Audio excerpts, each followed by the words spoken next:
আমার নাম হচ্ছে তাওহিদা মিতা, আমি অনার্স সেকেন্ড ইয়ারে পড়তেছি। আর মিডিয়াতে এই ফার্স্ট, এখনো কাজ করা স্টার্ট হয়নি। তো ভাইয়া যেহেতু বললো যে নেক্সট মুভিতে হচ্ছে আমাকে কাজের সুযোগ করে দিয়েছেন, তো এটার জন্য আমি খুবই খুবই হ্যাপি। আর এখন যে মুভিটা রিলিজ হচ্ছে ব্যাচেলার পয়েন্ট ট্রিপ, যেটা এটা খুবই ভালো একটা মুভি, আপনারা সবাই দেখবেন। আর হচ্ছে সবাই আমার জন্য দোয়া করবেন, যেহেতু আমি মিডিয়াতে কাজ শুরু করব, নায়িকা হতে যাচ্ছি বিষয়টা এখনো ক্লিয়ার না। মিডিয়ার কিছুই করা হয়নি, এই ফার্স্ট। ভাইয়ার সাথে কথা হয়েছিল যে আমি মিডিয়াতে কাজ করতে চাই, আমি ইন্টারেস্ট, তো ওইভাবেই আমাকে সিলেক্ট করা হয়েছে। হ্যাঁ হ্যাঁ, আমি আমার একটা পেজ আছে, ওইটাতে আমার নিজের মতো করে ভিডিও মেক করি।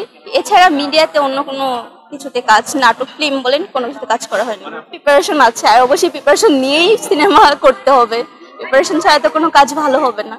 মুভির জন্য যা যা করতে হবে সবকিছুই আমি করব।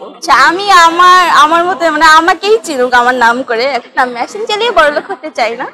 আমার হচ্ছে আপনার এই যে রিসেন্ট তাণ্ডব মুভি যে করলো শাকিব খান, সাবিলা নূর, ও তো নাটক করতো আগে, তো ওকে নাটকে আমার অনেক ভালো লাগছে, মুভি তো ভালো করছে। ইভেন বাংলা ছবি দেখা হয়, পরিমণিকে ভালো লাগে, ওর অ্যাক্টিংও ভালো লাগে, বাচ্চামিও ভালো লাগে, দেখি সবাইকেই দেখি, ফলো করি। যদি মনে হয় বাচ্চামি করা ঠিক তাহলে করব। আমি যদি একটা মুভিতে কাজ করি, তা আমার তো ওইভাবেই প্রিপারেশন নিতে হবে, নিজেকে নতুন করে আপডেট করতে হবে, তাই না?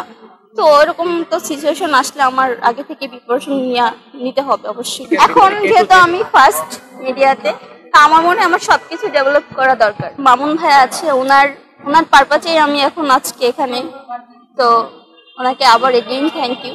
উনি না থাকলে হয়তো বা এখানে আমাকে কেউ চিনতই না।